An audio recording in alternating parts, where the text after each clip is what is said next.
हो गई, वहीं 2 महिलाएं घायल हैं। अस्पताल में इलाज करवा रही महिलाओं ने अहम खुलासे किए हैं। में सत्संग के बाद हुई भगदड़ में कई लोगों ने अपनी जान गंवाई और कई लोग ऐसे हैं जो अस्पतालों में जिंदगी और मौत के बीच जूझ रहे हैं। हम नोएडा में मौजूद हैं। नोएडा की बात की जाए तो दादरी इलाके की 4 महिला सत्संग में गई थी, जिनमें से 2 की मौत हो चुकी है। 2 नोएडा के अस्पताल के आईसीयू में भर्ती हैं। तस्वीर में आपको दिखाऊं, एक महिला ये हैं आईसीयू में भर्ती हैं। इनकी सगी बहन इनके साथ सत्संग में गई थी, जिनकी जान चली गई वहां भगदड़ के दौरान। एक इनके पड़ोस में रहने वाली एक और महिला थी, उनकी जान चली गई। और एक ये दूसरी महिला है, ये भी इनके साथ सत्संग में गई थी। इनकी भी तबीयत खराब है, नोएडा के आईसीयू अस्पताल में भर्ती है। डॉक्टरों का कहना है कि किसी तरीके का फ्रैक्चर नहीं है। इन लोगों का इलाज किया जा रहा है, पूरी निगरानी की जा रही है। आपकी मम्मी है ये? हाँ, मम्मी थी सर।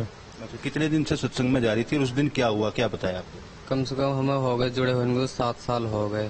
तो हमारी मम्मी अकेली गई थी, मौसी गई थी, आंटी गई थी, एक और गए थे। तो जो 2 जन की तो मौत हो गई, हमारी मौसी की और अम्मा जी की। हमारी मम्मी अरे अभी ठीक नहीं है। जैसे हवा धूल हो गए, किसी का कैंसर है, किसी का पथरी है, तो वो जब सेवा कर्म करते थे, वचन मानते तो उन सब खत्म हो जाता था उनके। निकालने का क्या इलाज था या बाकी इलाज किस तरीके से करते थे? मतलब कि सेवा कर्म रहता था, जैसे झाड़ू लगाने, वैसे सफा करना है, ऐसा तो ऐसे में ही ठीक। पथरी है और अस्पताल में वहाँ उनके सत्संग में अगर सेवा की, झाड़ू लगाई है, बाकी काम किए तो पथरी निकल जाती थी। हाँ, तो किसी की निकली जानने वाले की? हाँ, मेरा भी पथरी, कमर में दर्द था, रीढ़ की हड्डी, मतलब कि जोड़ कम हुआ था। तो मैंने अस्पताल में भी इलाज करा था, तो मेरा कहीं भी ठीक नहीं हुआ था। जब मैंने वहाँ सेवा कर्म करा, वचन माना, तो मेरा भी रीढ़ की हड्डी का एकदम कुंदा सही हो गया। वहाँ भी कोई दवाई नहीं देते थे, केवल आश्रम में सेवा करवाते थे? हाँ, सेवा करते थे। सभी बीमारी दूर हो जाती थी? सब बीमारी दूर हो जाती थी। हमारी मम्मी पे भी हवा थी, बहुत हवा कटी थी हमारी मम्मी की। का इलाज करते? भूत प्रेत का। तो भूत प्रेत कैसे भगाते थे? मतलब कि अपना आप ही हट जाते थे वहाँ। जब उनके वहाँ जाते थे ना, तो पंडाल में बैठते थे तो अपना आप हट जाते थे।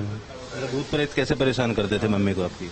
मम्मी पाक रहे, चिल्लाक रहे, रोक रहे और हमें परेशान करते थे। तो ऐसा तो कुछ परंपरा है, जैसे बाबा जाते हैं कि धूल लेके माथे से लगाना, इस तरीके की चीजें होती हैं? हाँ, चरणों की धूल से जो परेशानी है वो दूर हो जाती है। घर में भी डाल लेते हैं तो कोई दिक्कत नहीं होती है। कोई बाहर की रूहानी पैसगार नहीं करती है अंदर जाने का। अच्छा, मतलब ये बाबा ने बताया कि चरणों की धूल, जो लोग परेशान हैं, उनके घर में परेशानी है, वो चरणों की धूल लेके अपने माथे पे लगाएं या घर में रखें, ऐसा बताया बाबा ने?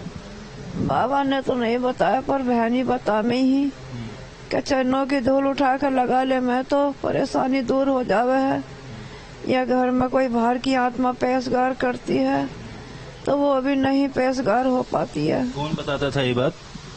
आपस में ही बहन जिक्र करती थी वहाँ सबके साथ में। तो हम भी उठा लेते ऐसी, हम भी ला कर लगा ले, हमें भी आराम मिल जा कर। हाथ मेरे हाथ में था, इनका भी था, हम सारे साथ थे एक साथ। जैसे भीड़ का धक्का लगा, मेरे माँ जी का हाथ मुझसे चोट गया, माँ जी का हाथ मुझसे चोट गया, भीड़ बताओ। जब उन्हें भीड़ कुचल रही थी, आपके हाथ में उनका हाथ था?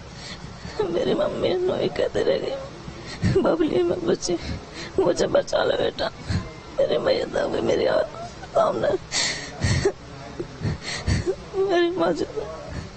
भूत प्रेत भगाने का भी इलाज करते थे बाबा? हाँ, सिर धाती। और कौन कौन सी बीमारी का इलाज करते थे? देखो, वो तो जो है उनकी शरण में पहुंच जाता था, उनके कलेश करते ही थे।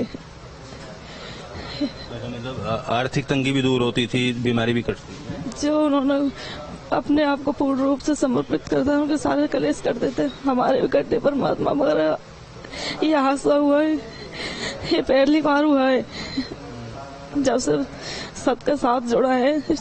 36-37 साल हो गए चलते जुड़ते जुड़ते, और लगभग ज्यादा ही हो गए होंगे, मुझे पता नहीं इसके बारे में। गई थी, कुछ दिनों से जा रही थी, लेकिन इनकी जो सास है वो उस समय इनके साथ में मौजूद थी। और जब भीड़ का सैलाब आया, उस वक्त इनका हाथ अपनी सास के हाथ में था और उनको बचाने के लिए लगातार खींचती रही, चिल्लाती रही, लेकिन सैलाब ज्यादा होने की वजह से अपनी सास को नहीं बचा पाई। उनकी दुखद मौत हो गई। फिलहाल इनका इलाज अस्पताल में चल रहा है। डॉक्टरों का कहना है कि जल्द ही स्वस्थ होने की उम्मीद है, किसी तरीके का फ्रैक्चर नहीं है।